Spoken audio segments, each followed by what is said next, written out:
بخاری شریف کی حدیث پاک ہے، میرے اور آپ کے پیارے آقا تاجدار مدینہ راحت قلب و سینہ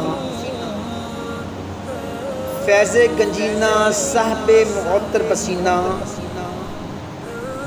حبیب کبریا احمد مصطفیٰ محبوب خدا حضرت محمد مصطفیٰ صلی اللہ علیہ وآلہ وسلم نے ارشاد فرمایا، وَاعْلَمُوا اور جان لو، انما الارض للہ ورسولہ کہ زمین اللہ کے لیے ہے اور اس کے رسول صلی اللہ علیہ وآلہ وسلم کے لیے۔ نبی اکرم صلی اللہ علیہ وآلہ وسلم نے اپنے دین کے لیے ساری زمین کو دائرہ کار قرار دیا کہ زمین کسی اور کی نہیں بلکہ زمین رب کی ہے، اور رب کے پیارے مصطفیٰ کریم حضرت محمد مصطفیٰ صلی اللہ علیہ وآلہ وسلم، یعنی پیارے آقا صلی اللہ علیہ وآلہ وسلم نے یہ درس دیا کہ جتنی بھی سرزمین ہے وہ ساری کی ساری زمین کا مالک رب کائنات ہے، اور اس کا پیارا محبوب حضرت محمد مصطفیٰ صلی اللہ علیہ وآلہ وسلم، یعنی کہ ساری کی ساری زمین اسلام کے لیے۔ ایک اور حدیث پاک میں آتا ہے، بخاری شریف کی حدیث پاک ہے، نبی پاک صلی اللہ علیہ وآلہ وسلم نے ارشاد فرمایا، الاسلام یعلو ولا یعلا، کہ اسلام دبنے کے لیے نہیں آیا بلکہ دبانے کے لیے آیا ہے۔ یعنی پیارے آقا صلی اللہ علیہ وآلہ وسلم نے درس یہ دیا کہ پوری کائنات میں، پوری دنیا میں اسلام کا ہی راج ہے۔ اسلام اپنا ایک نظام رکھتا ہے، اسلام کے مقابلے میں کسی اور نظام کی ضرورت نہیں ہے، کسی اور آرڈر کی ضرورت نہیں، کیونکہ اسلام کا ایک اپنا نظام ہے۔ تو میرے پیارے مسلمان بھائیوں، بر صغیر پاک و ہند کے مسلمانوں نے آزادی کے لیے، پاکستان کے حصول کے لیے بڑی قربانیاں دی۔ ہمارے بزرگان دین نے اس وقت سے دین اسلام کے لیے، پاکستان کے حصول کے لیے قربانیاں دیں جب قائد اعظم محمد علی جناح اور ڈاکٹر علامہ محمد اقبال رحمۃ اللہ تعالیٰ علیہ ابھی پیدا بھی نہیں ہوئے۔ ان کی پیدائش سے صدیاں پہلے اس وقت کے مسلمانوں نے آزادی کے لیے قربانیاں دیں، اپنی جانوں کے نذرانے پیش کیے۔ 1857 کی جنگ آزادی میں ہمارے بزرگان دین نے، مسلمانوں نے بڑی قربانی دی۔ 1857 کی جنگ آزادی میں انگریزوں کے خلاف بغاوت کا اعلان کیا گیا، اور ہمارے علماء نے، بزرگان دین نے انگریزوں کے خلاف بغاوت کا پرچم بلند کیا، جس کے نتیجے میں انگریز مسلمانوں کے دشمن بن گئے، اور خصوصاً جو مسلمان علماء تھے ان کو بڑی قربانیاں دینی پڑی۔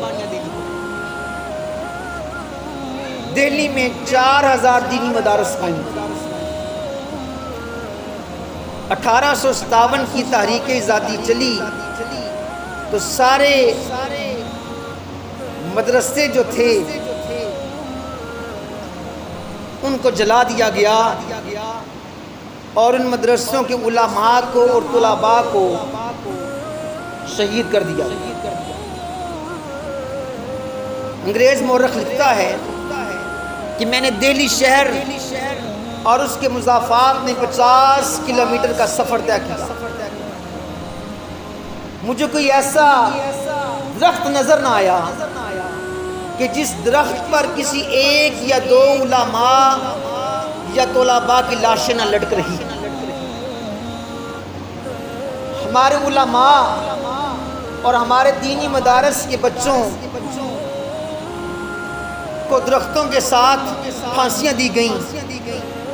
علامہ فضل حق خیر آبادی رحمۃ اللہ تعالی علیہ الشورۃ الاحتیاء میں لکھتے ہیں کہ اس دور میں جو پردہ نشین خواتین تھیں وہ بھی آزادی کے لیے پیدل نکلیں۔ ان میں بوڑھی خواتین بھی تھیں، ان میں نوجوان لڑکیاں بھی تھیں۔ ان میں سے کئی خواتین اور عورتیں وہ خوف سے اپنی جانیں دے بیٹھیں۔ اکثر ہماری بہنوں کو، بیٹیوں کو، ماں کو گرفتار کر لیا گیا اور ان کو طرح طرح کی مصیبتوں سے دوچار ہونا پڑا۔ کچھ کو رذیلوں نے لونڈیاں بنا لیا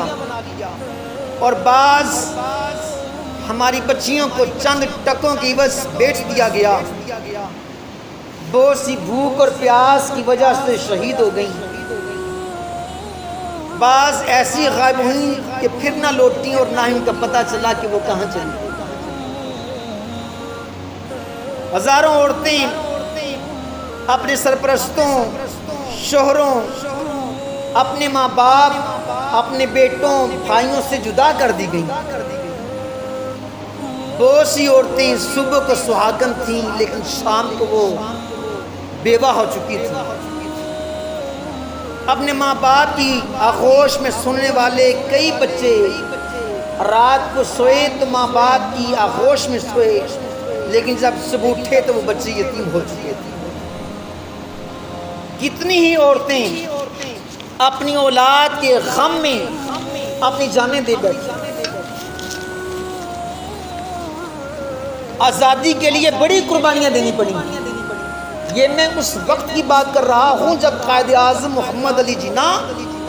اور ڈاکٹر علامہ محمد اقبال بھی پیدا بھی نہیں ہوئے تھے۔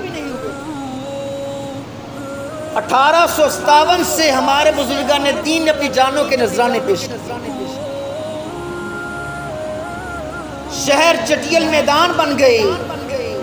شہر جنگل کا منظر پیش کر رہے تھے 1857 کی جنگ آزادی کے بعد۔ 1864 سے لے کر 1867 تک، 1864 سے لے کر 1867 تک، ان 3 سالوں میں انگریزوں نے بڑی تباہیاں مچائیں۔ ایک انگریز فوجی افسر ہنری کوٹن وہ بیان کرتا ہے، وہ لکھتا ہے کہ دہلی دروازے سے لے کر پشاور تک سڑک کے دونوں کناروں کی طرف شاید ہی کوئی خوش قسمت درخت ایسا ہوگا جس پر کسی مسلمان کی لاش نہ لٹک رہی۔ 1857 کی جنگ آزادی کے بعد مسلمان علماء کو، طلباء کو چن چن کر انگریزوں نے درختوں کے ساتھ پھانسیاں دی۔ تقریباً 22,000 علماء کو پھانسیاں دی گئیں۔ مسلمان مجاہدین نامی کتاب کے اندر ایک غیر مسلم مورخ لکھتا ہے کہ ایک اندازے کے مطابق 1857 کی جنگ آزادی کے بعد 5 لاکھ مسلمانوں کو پھانسیاں دی گئیں۔ جو بھی مسلمان انگریزوں کے ہاتھ لگ گیا اس کو ہاتھی پر بٹھایا گیا، ہاتھی پر بٹھا کر اس کو درخت کے نیچے لے جایا جاتا، پھانسی کا پھندا اس کے گلے میں ڈال دیا جاتا اور ہاتھی کو وہاں سے آگے بھگا دیا جاتا، اور وہ لاش کئی کئی دن اس درخت کے ساتھ لٹکی رہتی۔ لاشیں جو تھیں وہ پھندوں میں جھول گئیں، آنکھیں ابل پڑیں۔ میرے پیارے مسلمان بھائیوں، مسلمانوں کی زبانیں جو تھیں وہ باہر نکل گئیں۔ اتنا ظلم و ستم انگریزوں نے مسلمانوں پر کیا، اور اس ظلم و ستم کی وجہ کیا تھی کہ مسلمان آزادی کا مطالبہ کر رہے تھے، مسلمان آزادی چاہتے تھے۔ ان 3 سالوں میں تقریباً 14,000 علماء کو پھانسیاں دی گئی، علماء کو سور کی کھال کے اندر ان کو بند کر دیا جاتا اور ان کو جلتے ہوئے تنوروں کے اندر ڈال دیا جاتا۔ علماء کو سوروں کی کھالوں کے اندر بند کرنے کے بعد ان کو تنوروں کے اندر ڈال دیا گیا، ان کے جسموں کو تانبوں کے ساتھ داغا گیا۔ انگریز رائٹر مسٹر ایڈورڈ ٹامسن اپنی کتاب تصویر کے دوسرے رخ کے اندر لکھتا ہے کہ جب مسلمانوں کو پھانسیاں دی جاتی، ان کی لاش کئی دن درختوں کے ساتھ لٹکی رہتی اور لاش کی شکل ایسے ہو جاتی جیسے آٹ کا ہنسا ہوتا ہے۔ وہ لاش بگڑ جاتی، آٹ کے ہنسے کی طرح وہ لاش ہو جاتی، اور لاہور کی بادشاہی مسجد جہاں پر آج ہم بڑے مزے کے ساتھ جاتے ہیں، سیر کرتے ہیں، سیلفیاں لیتے ہیں، انجوائے کرتے ہیں، لاہور کی بادشاہی مسجد میں ایک دن میں 80 علماء کرام کو پھانسیاں دی، 80 علماء دین کو پھانسیوں پر چڑھایا گیا۔ لاہور کے دریائے راوی میں علماء کو بوریوں کے اندر بند کر کے دریائے راوی کے اندر بہا دیا گیا، اور ان بوریوں پر گولیاں بھی برسائی جاتی ہیں، یعنی کہ مسلمانوں پر بڑے مظالم ڈھائے گئے۔ میرے پیارے مسلمان بھائیوں، یہ آزادی ہمیں ایسے نہیں ملی، اس آزادی کے لیے بڑی قربانیاں دینی پڑی۔ ہمیں تو تاریخ میں یہ پڑھایا جاتا ہے کہ ڈاکٹر علامہ محمد اقبال نے پاکستان کا خواب دیکھا، وہ مصور پاکستان ہے، اور اس خواب کی تعبیر قائد اعظم محمد علی جناح نے اس خواب کو تعبیر کی طرف وہ لے کر گئے۔ ہمیں کتابوں کے اندر یہ پڑھایا جاتا ہے، لیکن ان سے پہلے جو علماء نے قربانیاں دی، اپنی جانوں کے نذرانے پیش کیے، ان کا نام تک نہیں لیا جاتا۔ ہمیں یہ پڑھایا جاتا ہے کہ سب سے پہلے 2 قومی نظریہ قائد اعظم محمد علی جناح نے پیش کیا، لیکن سب سے پہلے 2 قومی نظریہ شاہ احمد رضا خان فاضل بریلوی علیہ الرحمہ نے پیش کیا۔ میرے پیارے مسلمان بھائیوں، آزادی کے لیے بڑے علماء نے قربانیاں دی، وہ باہمت فریڈم فائٹر، وہ جلیل القدر علماء جنہوں نے آزادی کے لیے قربانیاں دی، اگر ان کے میں نام ہی لینا شروع ہو جاؤں تو کئی گھنٹے درکار ہیں۔ ان کے ناموں کی فہرست بہت بڑی ہے، ان میں سے چند فریڈم فائٹر اور علماء جنہوں نے اپنی جانوں کے نذرانے پیش کیے، ان کے نام یہ ہیں: سلطان حیدر علی، سلطان ٹیپو سلطان، علامہ فضل حق خیر آبادی رحمۃ اللہ تعالی علیہ، مفتی صدر الدین رحمۃ اللہ تعالی علیہ، مولانا فیض احمد بدایونی رحمۃ اللہ تعالی علیہ، احمد شاہ مدراسی رحمۃ اللہ تعالی علیہ، مفتی کفایت علی کاکوروی رحمۃ اللہ تعالی علیہ، مفتی کفایت علی کافی رحمۃ اللہ تعالی علیہ،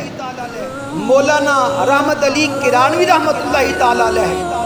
ڈاکٹر وزیر خان اکبر آبادی رحمۃ اللہ تعالی علیہ، مولانا امام بخش صاحبائی دہلوی رحمۃ اللہ تعالی علیہ، مولانا وحاج الدین مراد آبادی رحمۃ اللہ تعالی علیہ، مولانا رضا علی خان بریلوی رحمۃ اللہ تعالی علیہ، مولانا حامد رضا خان بریلوی رحمۃ اللہ تعالی علیہ، منشی رسول بخش کاکوروی رحمۃ اللہ تعالی علیہ، غلام امام شہید رحمۃ اللہ تعالی علیہ، امیر مینائی رحمۃ اللہ تعالی علیہ، مفتی مظہر کریم دریا آبادی رحمۃ اللہ تعالی علیہ، منیر شکو آبادی رحمۃ اللہ تعالی علیہ، شہزادہ فیروز شاہ رحمۃ اللہ تعالی علیہ، نواب مجو خان، نواب شائستہ خان، نواب سراج الدولہ جنرل بخت خان رحمۃ اللہ تعالی علیہ، عبداللہ خلیفہ خدا بخش رحمۃ اللہ تعالی علیہ، مفتی حسین ولفت سیٹھ رحمۃ اللہ تعالی علیہ، سلیمان شاہ رحمۃ اللہ تعالی علیہ، محمد اسرائیل اللہ رکھا رحمۃ اللہ تعالی علیہ، عبد الغفور پہلوان رحمۃ اللہ تعالی علیہ، محدث اعظم ہند سید محمد محدث کچھوچوی رحمۃ اللہ تعالی علیہ، امیر ملت پیر سید جماعت علی شاہ رحمۃ اللہ تعالی علیہ، سید آل رسول دیوان جو خواجہ غریب نواز حضرت خواجہ معین الدین چشتی اجمیری رحمۃ اللہ تعالی علیہ کے خاندان سے تھے، وہ رحمۃ اللہ تعالی علیہ، محدث جلیل سید محمد اشرفی جیلانی رحمۃ اللہ تعالی علیہ، سید محمد نعیم الدین مراد آبادی رحمۃ اللہ تعالی علیہ، بے شمار علماء نے، فریڈم فائٹرز نے آزادی کی تحریک میں اپنی جانوں کے نذرانے پیش کیے۔ 5 لاکھ مسلمانوں کو پھانسیاں دی گئیں، 22,000 علماء کو شہید کر دیا گیا۔ میرے پیارے مسلمان بھائیوں، علامہ یاسین اختر مصباحی رحمۃ اللہ تعالی علیہ لکھتے ہیں آزادی کی پوری تاریخ علماء اہل سنت کی قربانیوں سے بھری پڑی ہے۔ اب ہمیں یہ چاہیے کہ اپنے بچوں کو آزادی کی تحریک کے ان علماء، ان فریڈم فائٹرز کے کارنامے بتائیں، اور ان کو بتائیں کہ کیسے ہمارے بزرگان دین نے دین اسلام کی حفاظت کے لیے قربانیاں دی، کیسے ہمارے علماء کو، ہمارے بزرگوں کو، ہمارے مسلمانوں کو درختوں کی شاخوں کے ساتھ پھانسیوں پر لٹکا دیا گیا، کیسے ہمارے علماء کو سوروں کی کھال کے اندر بند کر کے جلتے ہوئے تنور کے اندر پھینک دیا گیا، کیسے ہمارے علماء کو بوریوں کے اندر بند کر کے ان کی لاشوں کو دریائے راوی کے اندر پھینک دیا گیا، کیسے ان پر گولیاں برسائی گئیں، اور روزانہ کیسے 80 علماء کو بادشاہی مسجد کے اندر پھانسیوں پر لٹکایا جاتا۔ ہمیں چاہیے کہ اپنی اولاد کو، اپنے بچوں کو آزادی کے فریڈم فائٹرز کے بارے میں بتائیں۔ میرے پیارے مسلمان بھائیوں،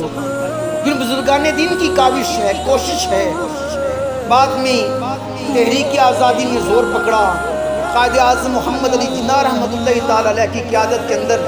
ہمارے بزرگان دین نے کوشش کی اور ہمارا ملک پاکستان کے مارز وجود میں آیا۔ اب یہ ملک پاکستان ہمیں کسی نے پلیٹ کے اندر رکھ کر نہیں دیا، اس ملک پاکستان کے حصول کے لیے ہمیں بڑی قربانیاں دینی پڑی، لاکھوں عورتوں کے سہاگ جڑے، ہزاروں ماؤں کے کلیجے کٹ کر گرے، لاکھوں کے حساب سے بچے یتیم ہو گئے،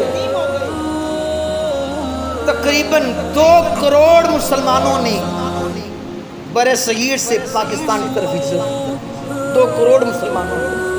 میرے پیارے مسلمان بھائی، اپنا گھر بار چھوڑ کر، سب کچھ چھوڑ کر ہجرت کرنا یہ کوئی آسان کام نہیں۔ اب وہ ہجرت کے لیے کیوں نکلے تھے؟ گھر تو ان کے وہاں پر بھی تھے، رہ رہے تھے، لیکن وہ ایسے گھر چاہتے تھے کہ جن گھروں میں وہ اللہ کی عبادت کریں تو انہیں کوئی تنگ نہ کرے، ان کو پریشان نہ کیا جائے۔ 2 کروڑ مسلمانوں نے ہجرت کی، اپنے دین کے نام پر، اپنے ایمان کے لیے، اپنے قرآن کے لیے، اپنے نظام کے لیے، اپنے رب سے پیار کے لیے، اپنے مصطفیٰ کریم صلی اللہ علیہ وآلہ وسلم سے عشق کی وجہ سے 2 کروڑ مسلمانوں نے ہجرت کی اور تقریباً 10 لاکھ مسلمانوں کو شہید کر دیا۔ 70,000 ہماری بچیاں وہ ہندو سکھ اٹھا کر لے گئے۔ تاریخ میں اگر ہم لوگ پڑھیں تو دیکھ کر، پڑھ کر دل خون کیا شروع ہوتا ہے، کلیجہ منہ کو آتا ہے۔ کچھ بچیوں نے اپنی عزتیں بچانے کے لیے دریاؤں کے اندر چھلانگیں لگا دی، کچھ لوگوں نے اپنی بچیوں کی عزتوں کو بچانے کے لیے اپنے ہاتھوں سے اپنی شہزادیوں کو، اپنی پیاری بیٹیوں کو اپنے ہاتھوں سے انہوں نے قتل کر دیا، کنویں لاشوں کے ساتھ بھر گئے۔ بڑے بزرگوں سے لے کر 6 ماہ کے ننھے بچوں نے پاکستان کے بنانے کے لیے قربانیاں دی۔ تاریخ میں ایک ایسا واقعہ بھی پڑھنے کو ملا، یقین کریں کہ دل خون کینسر ہوتا ہے۔ جب ہمارے قافلے وہاں سے آ رہے تھے تو اس قافلے کو کس نے اطلاع دی کہ ہندو سکھ تلواریں لے کر نیزے لے کر قافلے کو لوٹنے کے لیے آ رہے ہیں، تو انہوں نے کھیتوں کے اندر چھپ کر پناہ لی۔ اس قافلے میں ایک 6 ماہ کا معصوم بچہ بھی تھا۔ گرمی کی شدت کی وجہ سے وہ معصوم بچہ وہ رونے لگا، اس کی آنکھوں سے آنسو نکلے۔ اب باقی لوگوں نے اس بچے کے ماں کی طرف دیکھا کہ اس بچے کے رونے کی آواز سن کر ہندوؤں سکھوں کو پتہ چل جائے گا کہ قافلے والے یہاں پر چھپے ہوئے ہیں اور وہ ہمیں قتل کر ڈالیں گے۔ اس ماں نے اپنے بچے کے منہ پہ ہاتھ رکھا اور بچے نے تڑپ تڑپ کر اپنی جان دی۔ اتنی قربانیاں پاکستان کے حصول کے لیے، اور قربانیوں کا مقصد کیا تھا؟ ہمارے بزرگان دین کس لیے قربانیاں دے رہے تھے؟ ہمارے بزرگان دین وہ اس لیے قربانیاں دے رہے تھے کہ یا الہی ہمیں ایسا ملک دے دے جس ملک میں ہم قرآن پڑھیں ہمیں کوئی تنگ کرنے والا نہ ہو، ہم تیرے محبوب کی نعتیں پڑھیں ہمیں کوئی پریشان کرنے والا نہ ہو، ہم قرآن کے مطابق زندگیاں گزار سکیں۔ ننھے ننھے معصوم بچوں نے بڑے جذبے کے ساتھ قربانی دی۔ جب تحریک پاکستان زوروں پر تھی، ننھے ننھے معصوم بچے وہ گلیوں کے اندر پاکستان کے نعرے لگا رہے تھے، لے کے رہیں گے پاکستان، پٹ کے رہے گا ہندوستان، یہ نعرے لگا رہے تھے۔ ایک لڑکا دوڑ رہا تھا، چھوٹی عمر تھی، اس لڑکے کو ٹھوکر لگی، وہ گر پڑا، گھٹنے پر چوٹ آئی، خون نکلا، وہ بچہ رونے لگا۔ ایک ہندو نے اس کا مذاق اڑایا، کہا کہ تھوڑا سا خون نکلا اور تیری آنکھوں سے آنسو نکل آئے، رونے لگ گئے اور نعرے لگا رہے ہو لے کے پاکستان رہیں گے، بن کے رہے گا پاکستان، پٹ کے رہے گا ہندوستان، یہ نعرے لگا رہے ہو، یہ تھوڑی سی تکلیف تو تجھ سے برداشت نہیں ہوتی، پاکستان تو کیسے بنائے؟ اس ننھے معصوم بچے نے اپنی آنکھوں سے آنسو صاف کیے اور بچے نے جو جواب دیا وہ تاریخ میں سیاری حرفوں کے ساتھ لکھنے کے قابل ہے۔ بچے نے کہا کہ میں رو تو اس وجہ سے رہا ہوں کہ میرے جسم سے خون ابھی بہہ نکلا، ہم نے تو پاکستان کے حصول کے لیے جو قربانیاں دینی ہیں، جو خون میں نے بہانا تھا، اس خون کا تھوڑا سا حصہ ابھی بہہ نکلا، میں تو اس وجہ سے رو رہا ہوں کہ پاکستان کے حصول کے لیے جب میں نے قربانیاں دینی ہیں، جو خون اس وقت بہنا تھا وہ اب کیوں بہنا؟ یہ تھا ہمارے مسلمانوں کا جذبہ، ہمارے شہزادوں کا جذبہ، پاکستان کے حصول کے لیے اپنی جانیں قربان کرنے کے لیے تیار تھے۔ 2 کروڑ مسلمانوں نے اپنے گھروں کو چھوڑا، 70,000 ہماری بچیاں ہندوؤں اور سکھوں کے قبضے میں چلی گئیں، کئی ہماری بچیاں وہاں پر ہندوؤں اور سکھوں کے بچوں کی مائیں بن گئیں، لیکن ان کا دل دھڑکتا تھا تو پاکستان کے لیے دھڑکتا تھا۔ تاریخ میں ایک ایسا واقعہ بھی ملا کہ پاکستان بننے کے بعد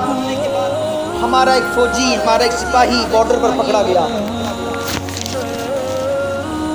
گاؤں والوں نے پکڑ لیا، انہوں نے سمجھا شاید اسمگلر ہے، تو اس گاؤں والوں نے اس کو پکڑ کر ایک کمرے کے اندر بند کر دیا کہ صبح انڈین آرمی کے حوالے اس کو کریں گے کہ یہ جو شخص ہے یہ اسمگلر ہے۔ تو ایک بوڑھی خاتون لاٹھی پکڑ کر لڑکھڑاتی ہوئی کھڑکی کے پاس آئی اور کہنے لگی کہ کیا ہم نے تمہیں پاکستان اس لیے بنا کر دیا تھا کہ تم دہشت گرد بن جاؤ، تم اسمگلنگ کرنا شروع کر دو؟ اس پاکستانی فوجی نے کہا کہ ماں جی پہلی بات تو یہ ہے کہ میں کوئی اسمگلر نہیں، میں پاکستان کا ایک فوجی ہوں، اور دوسری بات مجھے سمجھ نہیں آئی تم نے یہ کیسے کہہ دیا، گھر تو سکھوں کا ہے، یہ کیسے کہہ دیا کہ ہم نے تمہیں پاکستان کے اس لیے بنا کر دیا تھا، آپ تو سکھوں کے گھر میں رہنے والی ہو۔ خاتون کی آنکھوں سے آنسو جاری ہو گئے، کہنے لگی پیدا تو مسلمانوں کے گھر میں ہوئی تھی، لیکن 1947 میں سکھ مجھے اٹھا کر لے آئے، آج میں سکھوں کے گھر میں ہوں، سکھوں کے بچوں کی ماں بن چکی ہوں، لیکن میرا دل پھر بھی پاکستان کے لیے پاکستان ہے۔ جب کوئی بچہ بیمار ہو جائے میں پاکستان کا نام لے کر اس کو پھونک مار دیتی ہوں، اللہ اس کو شفا دے دیتا ہے۔ چھپ چھپ کر اللہ کی بارگاہ میں میں اپنا سر سجدے میں جھکا لیتی ہوں، میرا دل آج بھی پاکستان کے لیے دھڑکتا ہے۔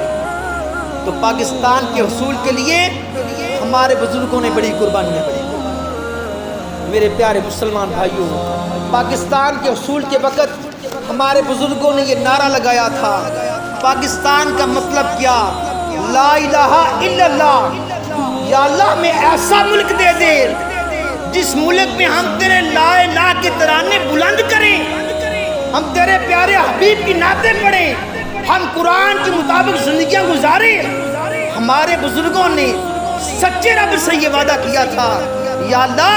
ہمیں ایسا ملک دے دے جس ملک میں ہم تیری عبادت کریں، جس ملک میں اسلامی قانون نافذ ہوگا، اسلام کے مطابق زندگیاں ہم لوگ گزاریں گے۔ ہمارے بزرگوں نے سونے رب سے یہ وعدہ کیا تھا، لیکن 76 سال گزر گئے، اتنا طویل عرصہ گزرنے کے باوجود بھی ہمارے ملک میں اسلامی قانون نافذ نہیں کیا۔ میرے پیارے مسلمان بھائیوں، شاید یہی وجہ ہے کہ ہمارے بزرگوں نے جو سونے رب سے وعدہ کیا تھا انہوں نے تو اپنی جانوں کے نذرانے پیش کر دیے، اس وعدے کو وفا کرنا تو ہم لوگوں کا کام تھا۔ نہ ہمارے حکمرانوں نے اس وعدے کو وفا کیا، نہ ہم لوگوں نے وفا کیا، نہ ہمارے حکمرانوں نے اس کو ملک میں اسلامی قانون کو نافذ کیا، اور نہ ہی ہم نے اپنے اوپر اسلامی قانون کو نافذ کیا۔ آزادی کا دن آتا ہے، 14 اگست آتی ہے، ہمارے بچے گلیوں بازاروں میں باجے بجاتے ہیں، بچے ون ویلنگ کرتے ہیں، بچے شور مچاتے ہیں۔ ہونا تو یہ چاہیے کہ ان بزرگان دین کو یاد کیا جائے، ان علماء کو جن کو درختوں کے ساتھ لٹکا دیا گیا، پھانسیاں دی گئیں، جن کی جسم جو تھے کھالوں کے اندر بند کر کے نور کے اندر ڈال دیے گئے، جن کو دریاؤں کے اندر بوریوں میں بند کر کے پھینک دیا گیا، جن کو گولیوں سے چھلنی کیا گیا۔ ہمیں تو چاہیے کہ آزادی والے دن ان کے لیے دعا کریں، ان کو یاد کریں، اپنی نسل کو، اپنے بچوں کو بتائیں کہ ہمارے ان بزرگان دین نے، ان علماء نے آزادی کے لیے جدوجہد کی، کوشش کی۔ یہ جدوجہد کئی صدیوں کی کوشش پر مشتمل ہے، جس سے ہمیں یہ آزادی کی دولت ہے۔ تو میرے پیارے مسلمان بھائیوں، آخر پر میں یہی دعا کروں گا کہ یا الہی ہمارے ملک پاکستان کو ہمارے بزرگان دین نے جو سونے رب سے وعدہ کر کے حاصل کیا تھا کہ اس ملک میں اسلام نافذ ہوگا، میرے مولا اس ملک میں اسلامی نظام جاری و ساری فرما، اور اس ملک کو ہمیشہ قائم و دائم رکھنا، کفر کے شر سے محفوظ رکھنا۔ آمین۔ وما علینا الا البلاغ المبین۔ پاکستان زندہ باد۔